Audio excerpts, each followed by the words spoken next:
Hello everyone, welcome to the channel. My name is Shaneria and this is Talking Crime. Today we have another reaction video, but before we get started, all my new people, hit that subscribe button and join the family. All my returning people, hello, you know the routine. Let's get straight into this reaction video.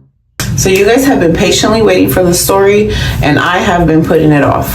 I just don't know where to start, so I'm just gonna start talking. A lot of editing in this video because it's not something that it's easily talked about. Most of you know my son passed away when he was 2.5 years old. We just don't know the details of what happened and how he passed away. So all my boys have febrile seizures. Febrile seizures is when they have a seizure due to having a fever. This being my firstborn son, and this being something that was absolutely new to me, changed my life forever. I had no idea what a seizure even was until the first time my son had one. I remember we were driving in the car, it was a hot sunny day, and he just started convulsing, eyes rolling in the back of his head, foam coming out of his mouth, and he did it for about a minute or less. And then as time went on, I knew I could kind of more tell when one was coming on. They do this staring off into space and just things like that obviously, you know, I learned after experiencing this with my son. So that basically covers how he passed away. So April 29th was any typical night. And it also happened to be when I was starting to train my kids not to sleep with me no more, because I co-slept with them. Every single one of my kids I slept with them every single night. My son was 2. My daughter, I had just had a baby. That's another thing. I had just had a baby April 5th and my son died April 30th. So I had my daughter that was 5, I had my son that was 2, and I had my newborn baby who was 25 days old. So with all that, I was trying to break the 5-year-old and the 2.5-year-old from sleeping in bed with me. And I started, we were probably a week in to putting them in their own bed. April 29th, put him in his own bed. He was fussy, gave him some Tylenol. So we put them to bed, and then morning of April 30th, I go into the room to get my 5-year-old ready for school. And another crazy part of the story is when I went in the room that morning, my son was already passed away, but I never found him. We, you know, tried to wake her up quietly, keep the room dark still so he wouldn't wake up, get her clothes, take her out of the room, and get her ready for school. So morning routine, I, you know, do the usual, take her out of the room, get her ready for school. We lived right next door to her school, so I walked her to her school. And then I came back home and, you know, we're just chilling on the couch. Next thing I know, I look up and it's like 10 o'clock. So I tell my kids, as dad, I was like, go check on Breezen. And that's when my world was turned upside down. All I remember is him getting down the hall and getting in the room and yelling, he's dead. And I jumped up and I started walking down the hall. And my kids' dad, I'll never forget his face.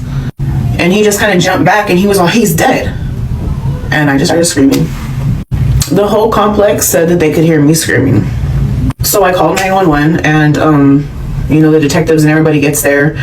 And in those moments, anybody who's experienced losing a kid, it will understand exactly what I'm saying. When I tell you, it's like the whole world stops and you're just in a movie. And I swear, I just remember sitting there like, this is not real. This is not real. I remember talking to the detectives and telling him, like, please tell me this is not real. And yeah, you have to have been through it to understand. And after losing my son, it gets worse. So as you guys have, like I've mentioned in past videos, my kid's dad loved to drink. He was an alcoholic. So I'm not sure if when the detectives were like doing whatever the detectives do, you know, while they were in there with my son's body, but they might have came across a beer can or two. So, you know, that first day they treated everything how I guess they normally would treat people. But after that, things spiraled. So, of course, we left that apartment that we were staying in after the end of the day, and the detectives are there for hours. And then we left to my kids' dad's mom's house and stayed there. And days go by. And my kids' dad is out just wilding and doing whatever he's gonna do. I eventually go back to stay at the apartment with my kids. I left him because you're doing too much. We're supposed to be grieving our son and you're running the streets. So it's just me and my kids sleeping on that couch because I was terrified. I was 20 years old when this happened. So I just remember all of us just sleeping on the couch together, my baby on me, and you know, like just on one couch, because I never went back into the room that he passed away in, and never. And so days go by, weeks go by. I get a call from the Detective Haney. You did your big one with me, boy. I'll forever remember how you did me. Anyways, detective calls me and he tells me to come down for like the fight, just like to wrap up the, you know, just to wrap up. So I go down there, and of course, when you have somebody that passes away and from unknown causes, they do an autopsy, right? So I get down there and we're just going through some things. He takes me in one of those interview rooms, right, with a glass where you know people can see you on the side. He has a tape recorder going and he's talking to me and we're talking. And then he's like, after that, he like turns off the tape recorders and he's like, now cut the shit. Tell me what really happened to your son. What'd you guys do? Slip him a little liquor because he was teething, and he was a perfectly healthy baby, and how did this happen? And whatever I do, he had me there for hours, right? I'll never forget this statement. He said, whatever I do, I don't care if it takes 10 or 15 years, I'm gonna come for you and I'm gonna charge you with this. That's what he told a grieving mother who just lost her baby. Like, what? That is so inhumane. While I'm in that interview, he tries to have me call my kids' dad and set him up. So they have a tape recorder going, they get me on the line and they're telling me what to tell him. Hey, so yeah, are you sure you didn't do this? Are you sure Breezen didn't get a hold of your liquor? Are you sure, trying to get me to set him up to say that he had some type of role in our son passing away. Like, I don't know if he wanted to make fucking headlines or something, like he cracked the case of a child abuse case or something like that. But I don't know what his goal was, but it was so wrong of him to do me like that. Autopsy comes back. My son passed away because he had a seizure in his sleep and choked on his vomit. And I never got an apology. That was just it. 20 years later and I'm still like flabbergasted at the way that this man treated me and accused me of having anything to do with losing my son. He sat there and told me how healthy and my son was, and he's just like, how do you think he got there? Because I took care of him. I don't know, my story might be all over the place and you guys probably are gonna have questions, and that's fine and dandy. I don't take offense to people who are like, I wanted to ask you about how he passed, but I thought it might have been rude. That we're human. That's probably the first thing we think. Like when I hear somebody pass, I'm like, oh my God, what happened? You know, I don't take offense to it. It's been 20 years and I've lost things so many times along the way of my life. But this bear was in the bed with him when he was sleeping that night. And I've never lost it. And I've never washed it.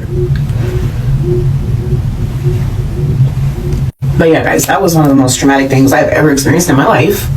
It's forever changed me. Like I said on the past video, I have been diagnosed with severe depression, PTSD, and anxiety. And I actually started filming today because I was sitting there scrolling on TikTok and came across a mom named Alicia Michelle, I think her name is, and she shares her story about not losing one but two of her kids. And so I was watching her video and I said, you know, let me get up, it's time to make my video. And yeah, she's currently checking herself into a facility because it's becoming too much for her. And I wanted to share my story because I just feel like I have a certain bond with mothers who have been through this. And anytime I see or hear somebody who lost their child, my heart automatically goes back to the day that I lost mine. And I cannot lie to you, life does not get easier. You just learn how to live without them.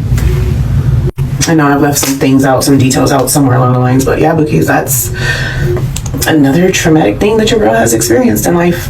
That could be traumatic for anybody. 20, under 20, older than 20, anybody could have a traumatic experience from losing a child. And it is crazy how the autopsy didn't even come back yet, but the officer was treating her like the person that did it. Like, you was treating her like the criminal, like she killed her own child.